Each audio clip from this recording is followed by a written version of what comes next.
When was the time you got rejected by your spouse's parents then proved them wrong? My high school sweetheart and I are from two very opposite backgrounds. I lived in a trailer park with alcoholic parents who worked in carpet mills. She lived in a gated community and went to private schools. Her parents were white-collar, her dad was a chemist and her mom was a teacher. We had been dating for 2 years and she started inviting me to all her family functions and overnight trips. I didn't invite her to any of my family functions because I was embarrassed of all the alcoholics and rednecks in my family. I got to see how the upper classes lived. We were so compatible and never had an argument. Always respected her parents and her brother enjoyed hanging out with me. We were making plans to attend college together. 2 days before we were going to prom together her father called me and asked if we could meet for lunch. We've done this several times so I said sure. He picks me up and we go to a popular local restaurant. Good company and good conversation. Life is good.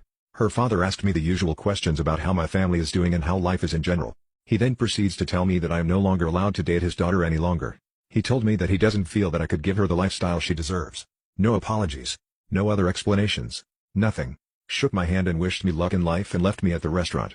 Talk about a bombshell. I was so shell-shocked that I sat there for almost an hour. I had to call my cousin to pick me up since I was about 18 miles from my home. My girlfriend refused my phone calls. I went to prom without her hoping to talk to her but I wasn't allowed inside her school because she had the tickets and I didn't have $30 to buy a ticket. I didn't see her again until 2006. I had gone on to have multiple successful companies and now had more money than I could ever spend, and I can confidently say I probably have more money than them put together. My oldest daughter was graduating high school. I didn't send my daughter to private school because I wanted her to have diversity in her classes. However, I was surprised to see my ex-girlfriend there. Apparently her son was also in my daughter's graduating class. My daughter graduated 4th in her class while her son was somewhere in the middle. I was surprised to see her son in a public school. I found out she has been married 3 times and has 2 children.